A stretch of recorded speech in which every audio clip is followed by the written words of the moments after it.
Welcome, beautiful people, and thank you for joining us on Till the Wheels Fall Off, a podcast by two faux couple. I'm Matt. And I'm Paige. And we're here to inspire others, to bring you guys into our lives and tell you a little bit about our journey. Over 20 years together, we've learned a few things. We're going to work toward being the best version of yourself possible. We're going to dig into building a positive mindset, discuss mental health, addiction recovery, improving fitness, building businesses, and insight into what it takes to navigate life today.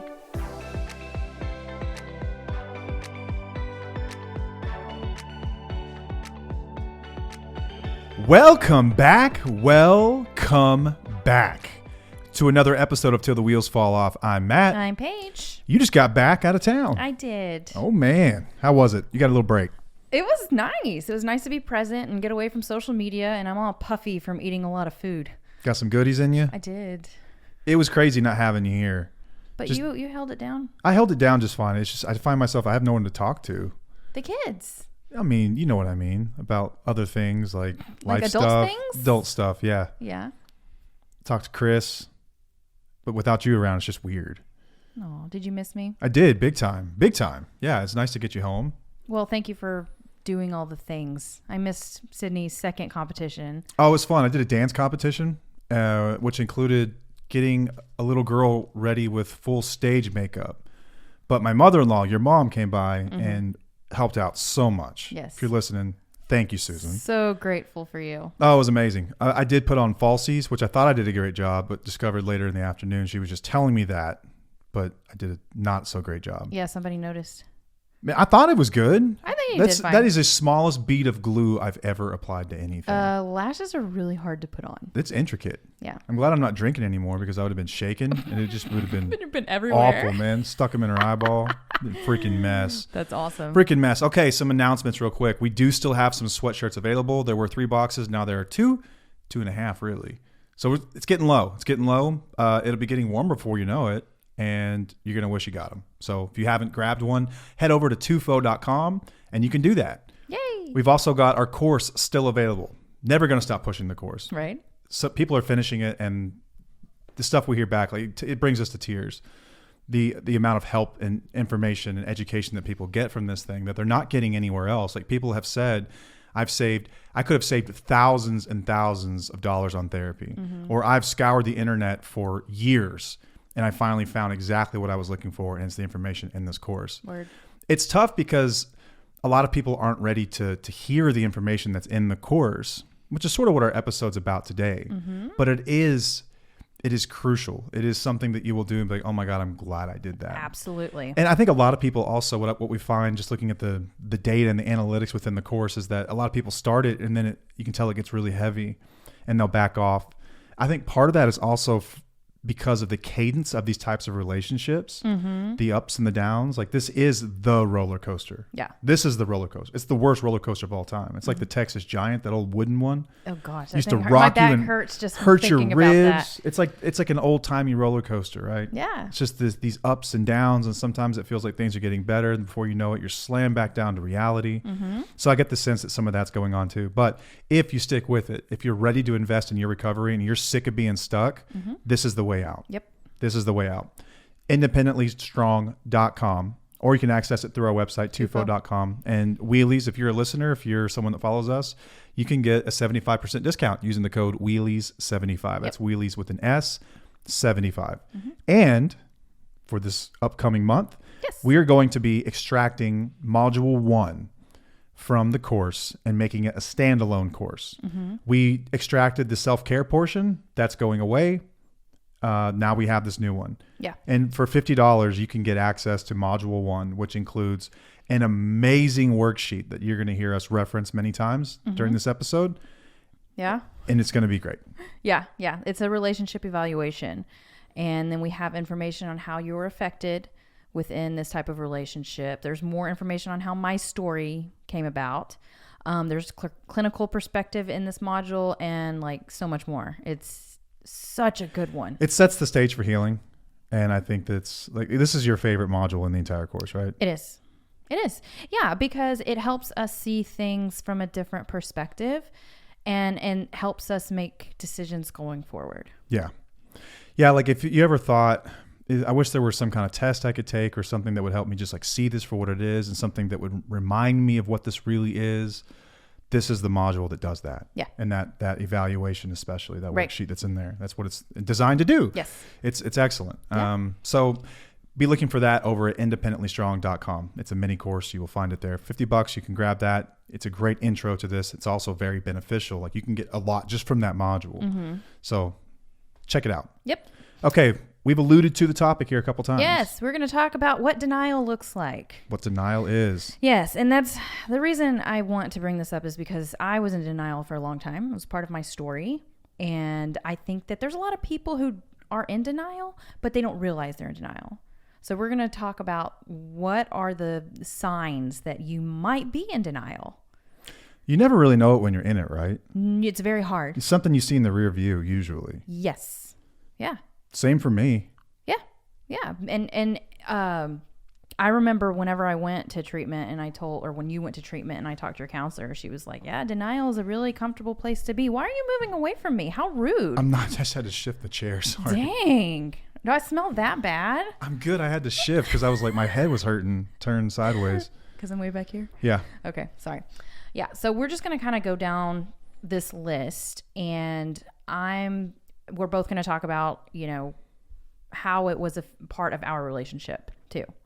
So a foreword on denial. Mm-hmm. I think it's really common that a lot of people find themselves in denial. And this is just my perspective being on it. I've been in this, I've mentioned many times and haven't really gotten clear on why I say this, but I know what both sides of these relationships look like. Right. And it's not because of you, right. but there's more than one person in my life other than you. Yeah. Even though when you were gone, I didn't feel like it. But I have been in a really, really, really, really bad relationship before. Mm-hmm. And for so long, I was in denial. Mm-hmm. And then when I was addicted, I was also in denial for a very long time. Right. It doesn't feel like you think it would. No. It's easy to look out at everyone else and see, oh, they're messed up. Mm-hmm. We're not there yet. I'm not that bad yet. Mm-hmm. Things aren't that crazy yet. Mm-hmm. Or watch a movie and like see a character like that person in my mind represents where I never want to get. If I ever get there, then I'm in trouble. Yeah. But it's not the way it works. This stuff sneaks up on you and your life can be a mess before you realize it. And you can stay in this comfortable place. And one of the things that helps you stay there is like these little, these periods of like peacefulness that occur. Yeah. Like where I can hide my use really well for a couple of weeks and I can be more present. And you're like, oh man, things are on the up and up. Like things are good. Mm-hmm. And you can just, so quickly vanish and erase all of the bad. Yeah. But you're still in it. Mm-hmm. It just doesn't feel like it. So denial's not what you think it is what I'm trying to say. And if you think that you're not in denial, right. or I said that wrong. Yeah. If you think you're not, you are. Right. Like it's there. Yes. In just about everyone's life, in some way, shape, or form, we are in denial. Humans are really good at rationalizing. Mm-hmm. And we will find ourselves in these crazy situations. Yeah. And at moments, it'll like poke its head out and remind you like, oh, we're in it. Right. This is bad. Right. Just doesn't feel like it in the moment. No. You always think it's going to feel different than it really does. Right. So let's get into it. Let's do it. Okay. So the first marker, that's what you said earlier. I thought that was cute. First marker is justifying toxic behavior. So you find yourself making excuses for your partner's toxic behavior, like blaming external factors or believing they didn't mean to hurt you. So you can say, oh, you had just like a stressful day, or they don't know any better because they were raised this way, or just justifying all of these behaviors that are actually affecting you. Can you think of things that you did? Yeah, I was just going to say, there were a lot of family events that I didn't make it to. Like, you've got a close-knit family, and you guys would get together for, like, if it's someone's birthday, the family gets together at the big meal, or if it's a holiday, everyone's getting together, or sometimes just for nothing, people are just getting together, like, hey, we're having dinner at my mom's house, and your brothers would come by, and, like, uncles are there, and there's everyone there, and I was never there. Yeah. And it was always because I was just like, F that. Mm-hmm. F the establishment. I ain't doing it. Mm-hmm. I don't feel like it. Mm-hmm. No one's going to tell me how to use my Sunday, stuff like very that. Very narcissistic of you. Yeah. Well, it fits. What did you tell your family, though? oh, he's just not feeling well, or Been working really hard. Want to come for like just today. He wanted to like recharge or sit around and watch TV. Or he's been working super hard and he's stressed out and like all that kind of stuff. I would justify that type of stuff, and all that did was keep me stuck in that denial. Yeah, absolutely. Like it's really easy. And also like you mentioned one at the end there about how someone may have been raised. Damn, that's an easy one to get to. Yeah. I have yet to meet an addict or an alcoholic that came from a perfect family. We've all got stuff. Like there's no such thing as a perfect family. We've all got something thereby. So therefore, by definition, if no one comes from a perfect family, then we've all got an excuse. Yeah. Everyone's got an excuse for why we do the things we do. Yeah. Most abusers were abused. Most addicts didn't come from the best background. They didn't have the best examples. Now that isn't always the case. Right. But most of the time in my experience, it has been the case. Right.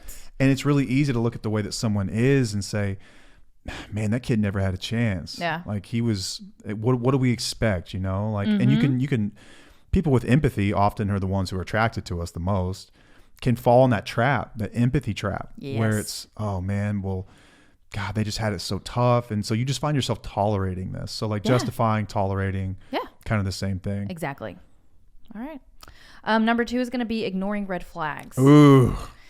Yeah. So you overlook or downplay warning signs of toxicity in the relationship, convincing yourself that things will get better or that you're overreacting. Red flags mean something. They do. They do. And it has a lot to do with your intuition too, which we'll talk about that later on. You know, whenever you feel like something is off, there's typically something off there. Shout out to the wheelies in the community, by the way. I want to spend just a moment here. Oftentimes the people, I think the majority of our group is, I think they're married or recently split or on their way to split. But there are some people that come in and they're in a new relationship, very new, like a year old, less than that. And people will say things like, I'm in this new relationship and these are the things I'm noticing. And it's just ding, ding, ding. These are the red flags going off one after another. And nobody is sugarcoating it. No. Like there have been people that have said, like, just flat out, get out as soon as you can before you're me. Right. Before you look like me in 30 years thinking that this gets better and you can fix him or you can change him and you're ignoring these things. Those red flags mean something. Yep. There are red flags. There are also beige flags. Yes. TikTok taught me this. Yes. There's some things that just quirks people have that are just kind of funny. Like they just do weird stuff. Everyone's got their quirks. That's not the same thing as a red flag. Right. Red flags should take notice. Yeah, like my weird sound that we've talked about. Oh, that weird throat thing? Yeah. Beige. Yeah, it's just beige. It's just annoying. It's beige. It's not really hurting you, but if there are, behaviors that are harming you and you feel like, oh, this is not right, then don't ignore it. Yeah, like leaving your clothes on the floor is not a red flag. No. That stuff, those are like quirks. People have their stuff, Yeah. And that stuff you can actually change in a relationship. Oh, you want to hear this interesting frame that I discovered recently? I forget if it's called I can't remember the exact name of it, so I kind of ruined it already. But there's this concept that I think it's called like the Michelangelo concept or something like that. Okay. Where over time in a relationship, people will actually mold each other to be their ideal version of a partner. I think this happened with us. Over time, this can happen, but people have to be open, receptive to it. We're not talking about narcissistic, addicted types. We're talking about people who are actually working on like personal development. Yeah, they and stuff say like that. Yeah, you know how they say like people will say like we look alike, or like sometimes like people will say that if you had a dog for long enough, it looks like you. Like you become more closely associated with this. But I think in a relationship, this concept, like this frame of thought, says that basically over time we will create our ideal partner through just like these. It's almost like erosion. It's like water over rocks over time will shape them the way they want them to. It's not like this drastic, you change overnight kind of thing. It's over time you get acclimated to what the expectation is and you change and you become that person's ideal partner. That's interesting. It's the same way that Michelangelo would have looked at a giant block of marble, a square block, and seen, David. And like, oh, it's beautiful. I can see it. Like just sculpt it into what you want over time. This doesn't work in these relationships, y'all. No. That's not the way it works. No. So don't get the wrong idea that, oh, I'm Michelangelo and he's no. No. Like they have to actually remove the substance before any of that even happens. There's a lot of prerequisites to that. Yeah. We're evidence of it. We can tell you what it looked like before and after. Yeah. Before, you had like some weak ass sandpaper and I'm this giant block of granite. Nothing was changing. Mm-hmm. As much as you tried, you ended up with blisters and everything else from working on me, but nothing changed. Yeah. You have to have the right tools, and that person has to be receptive to it. So you have to be a soft material like marble. I like that. Yeah, I thought it was a cool concept. When I heard it, it was like, oh man, that makes sense. Yeah, for sure. All right, we're going to go to the next one. Isolating yourself. You withdraw from friends, family, or support networks who express concerns about your relationship, preferring to avoid confronting the reality of the situation. Okay. Yeah, this happens a lot, doesn't it? Yeah, I think that I kind of did this as Not well. Not kinda. Okay, then I did do this. Yeah. I isolated myself a lot. I mean, there were a lot of reasons that I isolated myself, but one of them was because I didn't want to face the reality of our situation. Plus, I didn't know how bad it really was. You know, I felt it, but I didn't really know. Like, I couldn't express it. But I do know that there are people who do not speak with their family members because they tell them up front, look, this is not healthy for you. You got to listen to them sometimes. They're able to see things that you're not able to see. Yeah, a lot of partners that we talk to are loyal to a fault. Yeah. And they will defend their husband or wife like to the death. Mm-hmm. Like they don't like, even though that they've done terrible things, they're not going to let someone talk bad about their loved one. I think that comes more from a place of pride than it does objective judgment. Mm-hmm. Because if they were to sit there and listen non-partially and say, this is not your husband I'm talking about, this is someone else's husband. What would you think if they did these things? You'd be like, oh, it's terrible. Yeah. What if I told you that was your husband? Mm-hmm. Oh, damn. But when your mom, who you've already probably got tension with, says this person's treating you like crap, or this friend who you've always felt was kind of, it's like, depends where the information's coming from, and it sort of clouds it. Yeah. But you'll find yourself isolating from those people who are some of the loudest advocates you have, Right. honestly. Like, Right. these people are wanting what is best for you. Yeah. And you're at a point where you're like, you want them to tell you what you want to hear instead of them trying to help you see reality. Yeah, for what it is. that's tough. And it's really hard. Really, really, really hard. I remember my parents hated you in high school, and I hated them talking bad about They you. couldn't stand me. No. For rightfully so. Right.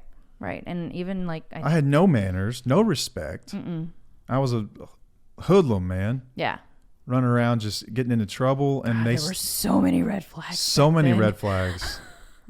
You're like the 1% of 1% that got Michelangelo to work out. Like 99% of people are not going to get that. Yeah. It took a long time though, and I lost a lot of myself during that process as well, you know. Yeah. Thinking about that. Yeah, so when it comes to isolating yourself, like, think about where you're at now in your relationships with your friends and family. Forget about why, just how many dramatic arguments or events have you had that you didn't have before? And think for a moment, how many of these are in some way related to this person? Yeah. How has your isolation been a result of this person? And abusive people are also very good at isolating you. Oh yeah, for sure. We've talked about that. They encourage that because they don't want their true colors to come out. They don't want you to talk bad about them. They don't want you to, because you're their comfort zone. Yeah, former abusive person, I can say that I didn't need people who were out there giving you ideas. Yeah. I need you to listen to me and stay close to me, because I didn't need the grief of having to explain why I was doing the things I was doing. I didn't want to be held accountable or called out. It was easier if you just stayed in my little circle where you weren't going to get any information. That was like almost like, I don't know how I imagine North Korea probably is. It's like you got this little government telling these people how it is. Right. And God forbid they try to get outside information, and get red pilled and figure out what's really happening in the world. That'd be the worst thing ever. It's the second time you've referenced Matrix with me in the last 24 hours. Red pill, blue pill, man. Is that what you were talking about? Yeah, absolutely. Never seen that movie. I cannot believe you've never seen The Matrix. I don't even know how that's possible. I know, and I've seen a lot of movies. I like movies. It's crazy, haven't seen it. but isolating yourself. If you are isolated, think about it stand back and look at your life from 30,000 feet. Do you have less close relationships with your friends and family? Yeah. Don't think about the why. Just think about if you do or not. And we'll get to the why later. Right. Or you will. Oh, it makes me so sad. The next one is rationalizing abuse. So you normalize abusive behavior, telling yourself that it's normal for couples to have ups and downs, or that your partner's actions are justified because of stress or other factors. Yeah. I know that the word abuse, a lot of people don't want to talk about that. They don't like to use that word in these relationships. It's a very hard pill to swallow. You know, we didn't start using that term for a long time. Yeah. And saying that it's normal to have ups and downs. Yeah, it is normal to have ups and downs, but not like we're having. It's not normal at all. No, and abuse, as we discussed it here, we use Lundy Bancroft's definition, which is someone that chronically mistreats or devalues their partner. In that context, abuse is not what you think it is. It's not just screaming curse words. It's not just pushing and shoving or hitting or any of those things that we commonly think of as abuse. Yeah. It becomes more emotional. Yes. Emotional abuse. That's what we're talking about most of the time, I think. Yeah. Yeah. And it's, you know, all the manipulation that a lot of people can't pick up on for a long time, and they don't even realize they're being abused. Yeah. The curse of empaths is that empaths look very, very hard at their part in an argument or how you've upset me, the abusive addict, because I'm very good at manipulating you, and I'm going to tell you you're responsible. This is your fault. I'm really good at crafting these arguments too, like crazy good at it. And you'll have yourself questioning, like, man, did I? Yeah. And then you'll start to think about it because you're empathetic, Right. and you wear this stuff. And you start to think, oh, you know, I did do that. I got to be better. I've got to be more responsible for my reactions and the things that I say. And then you'll find yourself rationalizing everything that just happened because you feel like you've got a 50% part, at least in that argument, when that's not the case. Right. We designed it that way too. Like, an abusive person loves nothing more than that. Yeah. That makes life easy for the abuser. Yeah, for sure. It does. You'll find yourself rationalizing this stuff. So think about an argument that you might have had recently. Think about some big blow up fight, or even think about one of like the quick strike fights, like the ones where it might only be like a 10-minute spat, but some really nasty things are said and they kind of resolve pretty quickly. Think about those things. How did you come to peace in that? Like, that's the thing that always blows my mind about denial, is that we have these big, major, like massive fights. How is everything okay tomorrow? Generally, it's because the empath has taken it upon themselves to make things peaceful and right again. Right. The abuser rarely ever takes the responsibility. Yeah. And then, or they'll just wake up and act like nothing happened. Yeah. Or there's a caveat attached, like a little asterisk next to it, you know? Yeah. Where sometimes they'll just blame the substance straight up. Oh, yeah. It was because of the alcohol. I'm sorry. That's not me. Or I was just really stressed. That's not me. I've got some things going on in my life, whatever it might be. And then we have you feeling sorry for us. Yes, which is complete BS, y'all. Don't take it. That's another part of justifying the behavior and minimizing the situation. Yeah. But I know when you're in it, it's hard. It's hard to see it clearly because of that type of behavior. Because this is the person that we chose to be with. This is the person we chose to trust. And you're doing these things that are breaking everything. But then we're like, okay, is he right or am I right? You know, you start getting so confused, and that's why you're stuck in that denial. Do you find yourself wanting to just make peace? Sometimes, yes. Yeah. It's easier that way. Yeah. You know, another issue here, I think, underlying rationalizing abuse, we rationalize in a multitude of ways. Our minds are amazing calculators that can take comparison from others and use it as a tool to rationalize. So if you've got girlfriends or other guy friends and they have these types of arguments, or if you've seen a show, we get a lot of this stuff from TV too. We take this stuff and like we program it in our brains, and we'll think of a character in a show who had an argument, but it's a show. Everything always happens, you know, it's all good and whatnot. But we will take these things in our minds and we'll say, well, Christy had a fight with her husband. She was telling me that he was a total ass. This is no different. This is the same thing. It's just normal relationship stuff. Everyone has fights. It's not a big deal. Everyone has fights. Yeah. You'll find yourself writing off these really important red flags. Yes. And just rationalizing it based on other people's experiences. But I'm telling you, it's not as bad as what you're going through. Right. They're not living your life. No. They're not.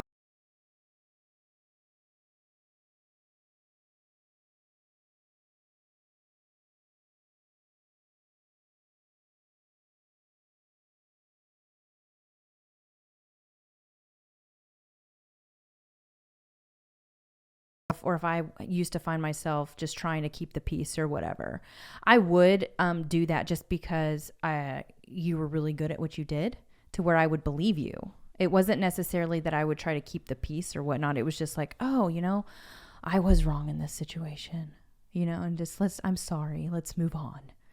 And that sucks. It's not. Yeah. Yeah. I was like a little kid about things, like a really manipulative one though. Like I could, as soon as I found an angle where I knew I could get some empathy and some sympathy, I would just run with that. Mm-hmm. And I would pretend like I was mad or upset or hurt or whatever. And I would just stay in that place until you caved. Yeah. I know it sucks, right? Yeah, it does. All right. The next one is minimizing your feelings. So you dismiss or invalidate your own feelings of unhappiness, fear, or discomfort within the relationship, convincing yourself that you've been overly sensitive or irrational. Basically what I just talked about. Yeah. Is that, I mean, I always thought that I was overreacting, or I was being overly sensitive, or, you know, I wasn't listening to my gut telling me that, no, you're being treated poorly. You know, something has to be done about this.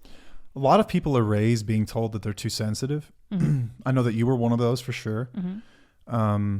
But I think that's pretty common, that people are told like you get too worked up easily, or you're just like you care too much about things that don't matter. And there is such a thing as being highly sensitive. Mm-hmm. There's also just normal emotions that we're told that we shouldn't be having. Yeah. And so, but I think that people can kind of program themselves to believe that kind of stuff, where it's like, I'm just overly sensitive. And you can gaslight yourself into thinking that this is just my sensitivity. Yeah. This is no big deal. But trust your gut, because you know in your gut that something's up. Right. But you have to like talk yourself into it. If you find yourself talking yourself into these things, it's a great sign that you're probably in denial about it. Yeah, absolutely. And I just think about some of the things that you used to do, and then you would call me insensitive or whatnot. And I feel like if I were to do those things to you, you would have been upset too. And I wouldn't have called you insensitive or too sensitive. I would have just said like, okay, I'm sorry, let's own our part. But I didn't do those things to you. And I don't think that I think that when you say that I was too sensitive, it's like, oh, well, if that was happening to me, I don't remember where I was going with this. Well, I can just say, no, I saw what your point was. I can say that if you would have done those things to me, yeah, I would have been deeply hurt. Right. Deeply hurt. Right. A way for me to avoid taking accountability. Yeah. Or for you to like get red pilled and see the truth here. Yeah. Is if I validate that or we talk about it anymore, you're going to get to the bottom of it. Like I remember the anxiety of feeling like you're on to me many times. The fear of like, oh shit, she's 100% right. And having to sit there and like craft an argument on the spot. Golly. For how to get out of it. I can't even imagine how much energy that takes. I'm a sick puppy, man. Like this is just how my brain worked. I don't know if abuse was like as a result of my childhood, or if it was sort of always there, if I always had control problems or what, but I don't know if it was like a defense tactic. I have no idea, but it was always really, really easy for me to mess with people like that. And it's like a perfect combination when you're an active addict, because you have so much shit to keep people off of. Like you have to keep people off your trail in a million different ways. And one of those tactics is this emotional manipulation, where I've got to convince you that your feelings don't matter. Yeah. I have to convince you that you think your feelings don't matter. I'm not telling you they don't. I have to convince you, like internally. Inception. Right. That you convinced yourself now that my feelings don't matter. That comes with like constant belittling, constant devaluing. If someone is doing these things to you, this is a toxic, abusive relationship. And I've got bad news. It's not going to get better unless some serious overhaul happens. And the chances that happening are so little, I would say it's probably just a better idea to move on than it would be to stick with it. Like facts, it just sucks to say that, but it's true. Right. We're just speaking from experience here. I've seen a lot of these things, and very few people actually get it and then take that and want to grow with it. Yeah. Most people aren't interested in growth. No. They're interested in status quo. Right. This is comfortable for me. Why would I do anything different? This is working for me. But you're like, it's not working for me. Listen to that voice. Yeah. Yep. All right. The next one is denying the impact on your well-being. So you ignore the negative impact the relationship is having on your mental, emotional, or physical health, choosing to focus only on the positive aspects or moments of the relationship. So this is kind of like trauma bonding. Yeah. Think about, where you're really focusing on the highs. Really, really focusing on those highs. And that's all you're thinking about. Yeah. Like, oh, we had a really good weekend that one time. Things are getting better. Mm-hmm. I mean, it's like looking at, people will say that you when you've got a bad kid, the parents are oftentimes accused of looking at the world through like rose.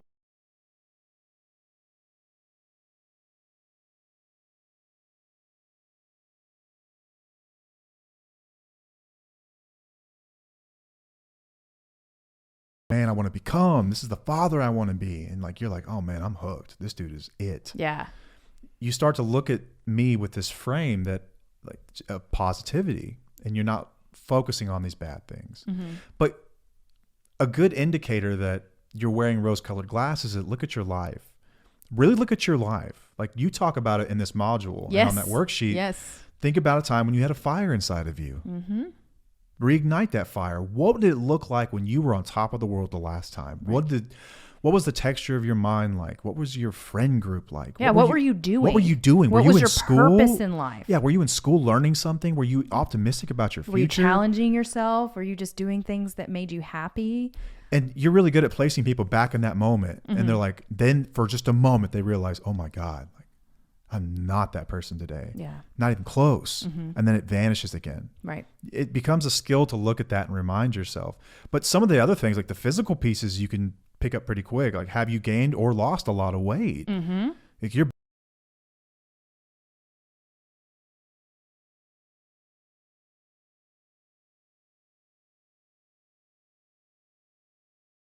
are you passionate about activities you used to be really, are you still passionate about the same things? Right, right. And that's not to say that like, yeah, I was really into roller skating when I was 10, obviously. No, yeah.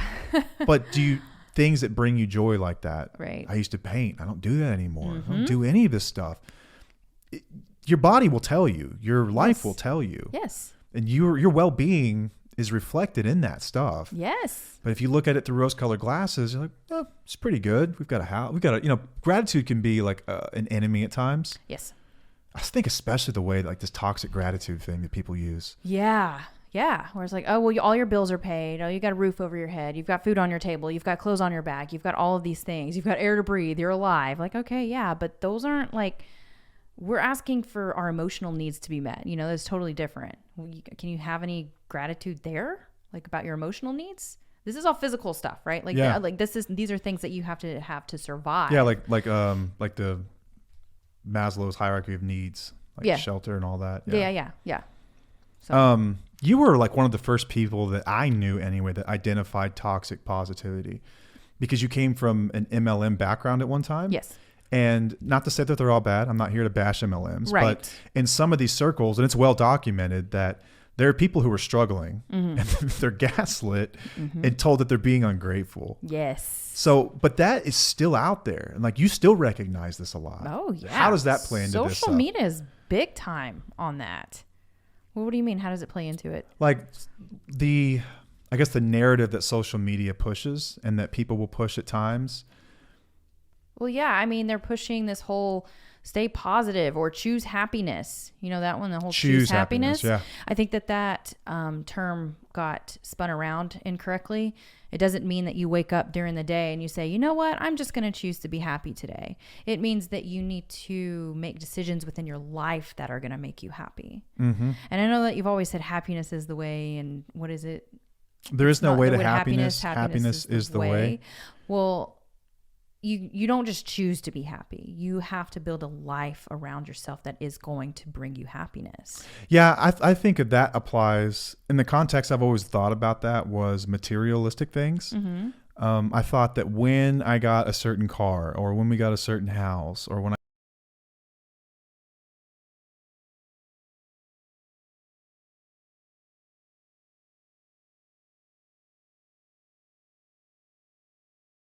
always wanted a six pack. Like that was a thing for me. From the time I was a little boy, the first time I ever saw Arnold Schwarzenegger, I was like, I want to look like that guy. Yeah. And I thought when I did, and I don't look anything like Arnold, don't get me wrong, but I don't know. You look pretty damn good. He wasn't that. No. But I got in really, really good shape, and I got a 6-pack, and I was like shredded up. I had less than 10% body fat and a bunch of muscles, and I was like, it's not what I thought it would be. You were starving. That too. And I always thought that you would be all over me. You thought it was cool for like 10 minutes. And then you were like, eh. Well, I think it's hot and you're sexy. It's just, that's not what it's emotional needs that need to be met. Yeah. Well, anyway, when it comes to this happiness thing. Yes. That is like how I apply that. And I think that has a place. Right. If you think that this next, like you just, anytime you succeed, all you've really done is just set the bar for the next level of success. Yeah. Like we're 100,000 downloads on the podcast. Mm-hmm. Remember whenever we were happy with 1,000, and then how quick did 1,000 not become cool? The moment we got it. Yeah. No, I know that kind of stuff. That's never been a thing for me. These things don't so much apply to a relationship like this or your well-being. So if you're talking about gratitude, what would you, within these types of relationships, I'm trying to think, okay, what are you grateful for? Like the times that they're sober and they're acting somewhat normal? Like where would you look at the gratitude? To find gratitude in an addicted relationship? Yeah.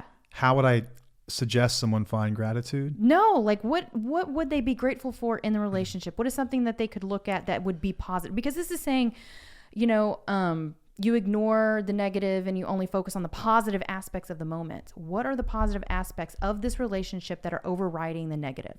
I think that people can visit like their vignette memory banks pretty quickly, and they can think of the times, like even recently, like they were like really, really good with the kids. Like whenever he had little Josie on his shoulders and they were walking through the mall, like that. In that moment, I just felt like, and the potential. That's what holds on to the potential. You know, like even in those moments, it's like, wow, like there it is. Like that's the guy I married. They'll come out every so often. Those types of things are not consistent. No, they're not.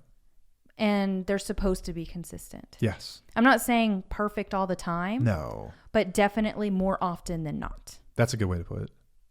Yeah, like you can gaslight yourself into finding gratitude in any situation. Right. And in fact, I think that it can be really beneficial at times. Yes. Viktor Frankl wrote a book called Man's Search for Meaning.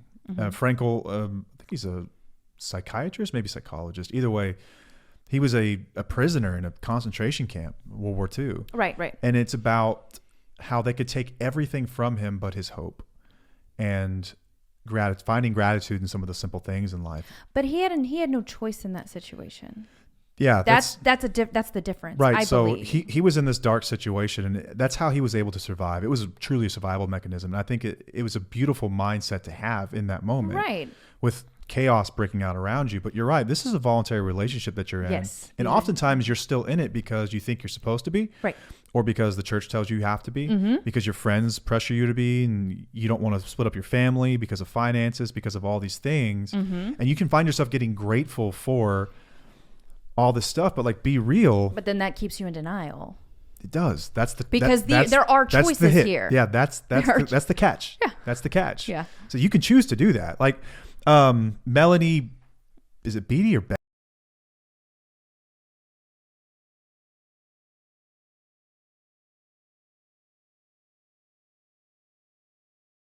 Language of letting go. She wrote, denial is a protective device, a shock absorber for the soul. It prevents us from acknowledging reality until we feel prepared to cope with that particular reality. People can shout and scream the truth at us, but we will not see or hear it until we are ready. Yeah. I think that that's so spot on. Oh my gosh, yes. So spot on. So spot on. Like denial is a shock absorber, I think, in some ways, but we've always just encouraged people, like, look at the reality of these things. Like, let's just look at it for what it is. We're going to love you and hold you through it, mm-hmm. but we need you to see it. Yeah. I need you to look at this. Right.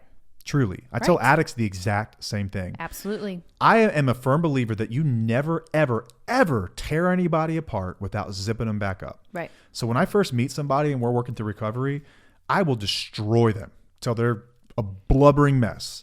Dang. And then I build them back up on what life could look like. Yeah. But I need you to see who you are. Yeah. If you don't see how miserable and how sick you are, you're not going to be interested in doing anything about it. I need you to No. feel it. I need you to see it. Yes. I need it to hurt. You have to feel that discomfort. Yes. It may hurt like the discomfort that you have throughout your relationship, but it's going to be different because it might be more difficult at first because it's getting you out of your comfort zone, but eventually that discomfort is going to be such a huge relief for you because you're learning how to work your way through it.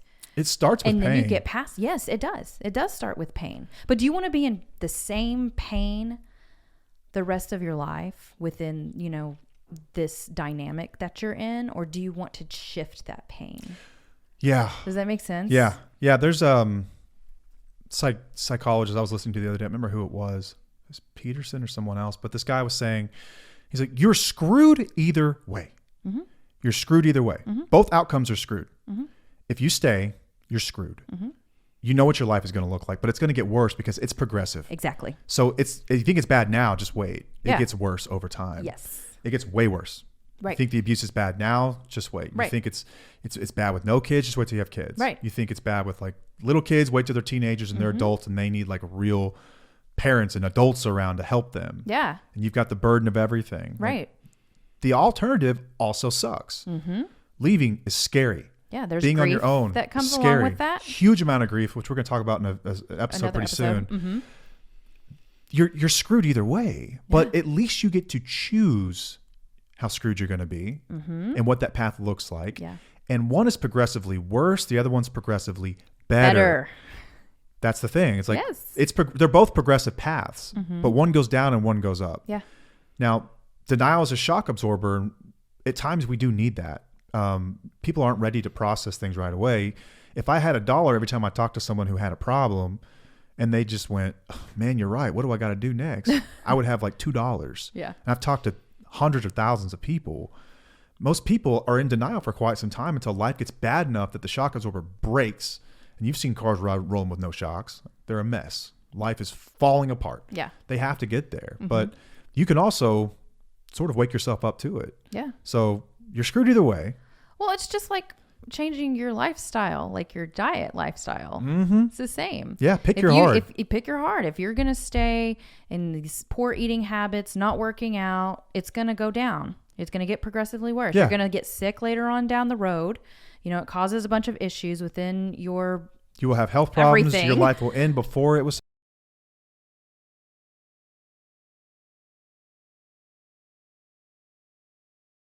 Oh, it's hard. But you're going to have a way more fulfilling life. And it gets progressively easier. It gets easier. And you are building up your self-esteem even more because you're choosing to challenge yourself. And how do you build up your self-esteem? You challenge yourself and then you follow through. Do hard things. Do hard things. So Yeah. it's very similar to that. We've talked about it. It's been a long time, but Paige lost it was like 50 or 60 pounds I lost 50 pounds in 6 months. in 6 months. Yes, because I stayed very disciplined on the program I was on. And that was hard, but now you have maintained it. It has become Well, easier. I've kind of gone like this. You're still But I'm still nothing like I was before. I don't want to go back to where I was before because I did make the changes within my brain. I trained my brain to do the hard things that were going to, keep me fit and healthy. Yeah. Which, little plug right now, next week, I believe, E2M signups are happening. Yeah, e2mfitness.com. Yeah. Check it Or out. Eager to Motivate. I think it's e2mfitness.com. I don't know. Either just we'll put it in the notes or you can Google it. Great program. Yeah, it is. It's a Cannot great say program. enough good things about it. And Right. the people that run it, they're awesome. But back to the denying the impact of your well-being. Yeah. You've been through this emotionally, you've been through this physically and everything else. Yeah. You're right. One's progressively harder over time. It keeps getting worse. It keeps getting worse. It keeps getting worse. One gets better. But it all comes down to listen, we've always said, we will love you until you can love yourself. And we will be there. We will hold you. We will be there with you with patience, no matter where you're at. Mm-hmm. You can be the person that comes in super hopeful and then they say, hey, I see the light. This isn't going to work. And then you come back in 2 months and say, hey, I'm hopeful and happy again. And then you come back A month later, hey, this sucks again. You can be that person. We're still going to love you. Yeah. Because we know, like the author said, Melanie B. earlier, that until you're ready to see it, you won't see it. But we're going to encourage every way possible that you do see this sooner than later. Right. Because we've been there before. We know there's benefit to doing that. And this is like an elevator. It's the same for addiction recovery. And it's just like for you guys, like you hit rock bottom. Everyone has to hit rock bottom. But you hit rock bottom when you stop digging. At some point, make a decision to stop digging. Yeah. It was described to me that recovery is like an elevator. And this goes for spouses and addicts. It's like an elevator. You can get off on any floor that you want. Yeah. You can choose to get off on any floor that you want. You have choices. How far down do you want to ride this thing? Yeah. Because it's only going one direction. Yeah. Down. Yeah. How far down do you want to go is the question. Yeah. But you can get off whenever. I like that. I don't think I've ever heard you say that one. For sure you have. Surely. I did. I wasn't listening, Oh, but I liked it. Sometimes I just blank out. All right. The next one is going to be hope for change, which is kind of what we've discussed. But you hold on to the belief that your partner will change their behavior or that the relationship will improve despite evidence to the contrary. You did a newsletter on that. Oh, on hope? Yeah. That's right. Yeah. Yeah. It was called, if you don't subscribe to our newsletter, I write a newsletter every week. It's completely free. You just go to tufo.com. Yeah, go to tufo.com and subscribe, and it comes out Wednesday mornings, like 5 a.m. Our time anyway. It was called Hope is Beautiful, Hope is Dangerous. And it's about this very thing. I think that when people first see us, the first thing they're attracted to is they figured it out. Right. Like those two figured it out. Right. You get really hopeful. Yeah. You think hope. It just hits you. Boom. Oh my God, that It's could like be a us. high. It is. It's intoxicating. Like in that moment, everything you thought was ruined is suddenly better because someone found a way out and they're going to show me how. But if you listen closely to what we talk about, I hope that you hear that we are the exception, not the rule. Right. And that the other part of this is that there's only so much that Paige could have done to get us here. Yeah. It was up to you. I've always said that the larger burden of change has to come from the addicted person. Yeah. For the most part, you were all right, man. Like you didn't have too much stuff going on. I had to grow up like you wouldn't believe. Yeah. Eventually, I got to a point where I had caught up, and now it's like, all right, now we're chasing each other back and forth. You know, it's like I take the lead, then you take the lead, and now we're chasing each other. But for a long time, I was like in last place. You were running laps around me. Yeah. So it's really easy to get hopeful that could be you. It's really easy to get hopeful, but hope can be a beautiful thing in that regard because some people can change. I'm evidence people can change. Yeah. Like you can redo everything about yourself. You can become a completely different person, but it's not going to be up to you. So I think you can get hopeful for other reasons than just your relationship's going to work out. We encourage people to get hopeful about what your life could look like if you were really happy. Yeah. Like what would have to happen in your life for you to be truly happy? So think about yourself. Would you, like, let's say that you had to do it all over again. That's kind of part of our evaluation. It's part of the evaluation. There you go. More plugs on the evaluation. Guys, the evaluation is great. I'm serious. It is so like we have never good. been over here like trying to shake people down for cash. Like that's not us. It will never be us. We are as honest as they come. Yeah. But it's worth it.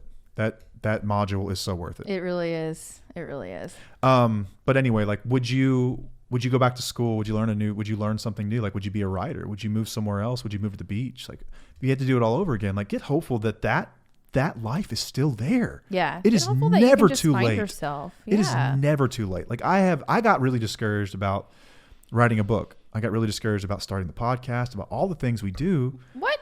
Because I felt like we missed that, man. People in their 20s do that stuff. People our age don't do that. That's so not true. But like I've come to understand that like a lot of my favorite authors and writers and like they started later. 40s. Yeah. 50s. Yeah. Like there are some people that write their first books in their 60s. Exactly. It's like it's never too late. So right. get hopeful that you can be the happiest person on earth. And well, that you one can day, be the best version of yourself possible. Like we're not always happy. At some point you can look at your life and just be like, oh, this is great. Yeah. This is great. Yeah. You can be proud of your accomplishments. Even in all of our crazy stress that we have, like I think about our lives and I'm like, I'm really, really grateful where we are today. Yeah, for sure. Incredibly happy. Mm-hmm. But I think had I not done this, I could see you happy too. Yeah. No matter what, I know you'd be happy. You'd find a way. Yeah. Get hopeful for that. Get hopeful that you've still got fire in you enough this person doesn't have the capacity to change, or they refuse to change, that you can be happy. Yeah. And I don't know, maybe 10 years down the road, you guys reconcile and you get validated and all that becomes right in some way. Yeah. But by that point, you know that you can do it. Yeah. So you're not worried. Maybe you get remarried. I don't know, but there are options out there. Right. Like you're not stuck. Right. Yeah. There are choices. All right. So the next one is suppressing intuition. So you push aside your instincts or gut feelings that something is wrong in the relationship, choosing instead to trust your partner's words or actions. Talk to me about intuition. So I'm reading a book called Awakening Intuition right now. This is actually a book that my therapist recommended to me 7 years ago. It's been sitting on our shelf. And it's been sitting on our shelf because I just I don't know. I wasn't ready to read it yet. There are a lot of times that I've been recommended books and I just wasn't ready to read it. And I'm sure there are times that I recommend books to people and they're not ready to read it at that time. But in 7 years, you will be. It's on the shelf above our headboard. Mm-hmm. And we were talking about intuition. I was like, what's that book? You looked at it. Like, no. Yeah, we were talking about intuition and you said, what you just said, that's pretty much what that book title is about. And I was like, what are you talking about? I was like, oh, now I have to read that book because I've been really big on intuition and gut feelings lately. We liked the book because it was green and it popped nice on that wall. Yeah, it was great. It goes but it's a good book. With the stuff. Yeah, I've only gotten through it a little bit, so I don't know how great it is yet until I finish it. So I didn't really want to talk about the book, but it does go along with this whole intuition thing. We're all born with a natural compass, I guess you could say. That's a good way to put it. We're all born with something that tells us how to live our lives based on survival and our values, pretty much. But the world and society has become so muddy with too much information and too much structure in a way where it's like you have to do things this way, that way. You know, nobody knows how to make their own decisions anymore. And if we just go back to listening to our gut and our intuitions, you can make decisions. And it doesn't matter what anybody else says. This is your life and what is going to work for you. And this says choosing to trust your partner's words or actions. That happens so much in these relationships. It's kind of like what we were talking about earlier whenever you were like rationalizing or whatnot, and your partner would say something and you're like, oh, you know, maybe they are right. Maybe I'm wrong. You know, we just completely put our voices aside. Yeah. Or those hollow apologies that come through where you'll say all the right things, everything. Like it could have been written by Shakespeare, but there's no play to back it up. Yeah. There's no actions. Yeah. So many guys are great smooth talkers and they can get themselves out of all kinds of stuff, saying the right things. Like we know what to say, but very few people do what they say they're going to do. Yeah. That should be the acid test. Yeah. For whether or not you're going to suppress your own intuition. But we've also talked about it in previous episodes. And you made a great point there that society has this way of like, there's too much information and you just question everything now. Like if you ever look up, like, you know why I think weight loss is so freaking like intimidating for people is because if you look up how to do it, there's a million methods and everyone's says, I'm right. This works for you. This is the one that works. Right. If you want to get shredded like me, do this. Right. So people will find themselves jumping from like, you're on like paleo, keto, you're doing macros, you're doing Whole30, you're doing all, you know, it's like, there's so much info. Yeah.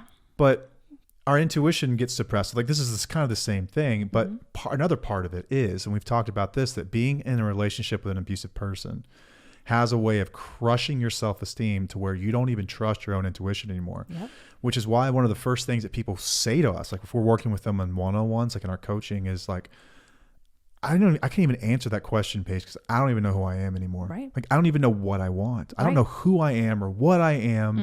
And it's heartbreaking, man. Yeah. When you hear people say that, but it's because they've suppressed their own intuition. And then we also live in this world where it's just so loud. Yeah. It's like we always second guess our own minds. Yeah. But most of the time, you know. Yeah. Like you ever go to a restaurant? We do this all the time at restaurants. And you look at the menu and you know what you want like that. You know. Yeah. But then what do? The waiter takes 20 minutes. So you sit there and you look at the other stuff. You second guess. You change your mind 3 or 4 times. You order something and it comes and it sucks. And you go, I should have just ordered the thing I was going to order first because thing. I will always order your first thing. Yeah. Because I know it's going to be good. Yep. I do the same thing. Just go with your gut. Trust your gut a little bit more. Yeah. Like you were built with this beautiful internal operating system. Yes. And a lot of us have lost it. We've just, lost it because of abusive people, because of the crazy world that we live in. But getting back to trusting that person that has always been there. And like you have this amazing intuition and ability to determine what's best for you. What should I do next? Yeah. Most of the time people just need the permission to do it. Right. I think they're looking for the validation that like, I'm on the right track here. That Am I doing this right? Right. It's why like peer-to-peer groups exist. Like I need to bounce this off somebody because I think this is crazy. And oftentimes you'll hear like, I did the exact same thing. Yeah. Or maybe just change it a tad, but like you're on the right track. Right. You're on the right track. Right. Trust your intuition. Yeah.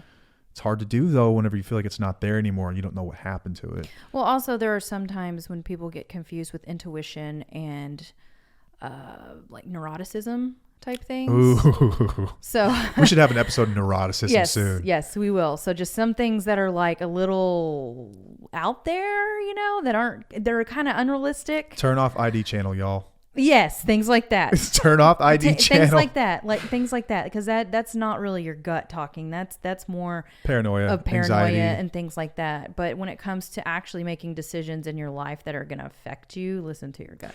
I've always, I could be insane saying this and no one relates to what I'm about to say, but I've always felt like there was a wiser part of me inside, and at times This is weird talking about yourself like this, huh? Or do you like it? No. I'm hoping this can be helpful for people. Okay. I have come to identify like this voice in me and like this, it's more of a feeling, and the emotion when it comes up, like the thought has like, God, this is going to sound crazy. Almost like not a smell, but like a sense to it. Like, you ever chewed on foil before with cavities, like that electric taste? Stop. Okay, when my intuition hits and I know I should do something that I don't want to do, it has like a texture to it. Yeah. Like that wisdom that comes from like not my like the brain that thinks all day, but like somewhere deeper. Yes. You'll know it when you. Am I alone in that? Do you feel that too? Yeah. You know what I'm talking about? Yes. Okay, so like your intuition has like a flavor of its own. Yeah. Pay attention to that. Pay attention to it. When it's talking, it's important. Yeah. It is there to protect you. It is wiser than you. And you might not think that person's in there, but it's in there. I was listening to this story. There was this Navy SEAL. I don't even know who it was, but he got canceled on the internet. He must have said something. I don't know what he said or what he did, but he got canceled by like a Twitter mob. Like these people came after him. And he said, he thought he was a really tough guy. Like he was a Navy SEAL. Like he was like the toughest of the tough. Okay. But in that moment, he was destroyed, as low as he'd ever been in his entire life. Like felt like he was worthless, like he was good for nothing. And he said in the back of his mind, he'd always wondered and feared that he was actually a coward. That all this stuff he always did was like this outward way of displaying that he was like this big tough guy. But he said deep down, he always sort of believed in some way that he was actually a coward. But he had faith that when the moment came, when the rubber met the road and the shit hit the fan, that better version of himself would appear. And he had this quote that gives me goosebumps, like hair on the back of my neck stands up. He said, I could always hear my better self clearing his throat in the other room. Like he could, you know what I mean? Like, does that resonate with you or is it just me? Like when I heard that, I was like, I know exactly what he's talking about. I don't know. You've brought this up before. Like I've always felt like there was a better version of me that wasn't scared, that didn't have anxiety, that didn't have this addictive issues. And like, this is a lot what got me sober. Like, I could always hear that guy. Everybody has anxiety. You know what I mean? Like debilitating, like scared to do anything. Like I always could hear that dude in the room next door clearing his throat. And I was reminded at times that he was in there. Oh, there he is. It was just real quick. I could just hear him and I would know. I think that was my intuition. I think that was like my authentic self. That's my gut. Like that's what we're kind of getting at. Like that person is in there. Yeah. It's really easy to block them out and let the fears take over and all the what ifs that could happen. But like have faith that person's there and they will show up.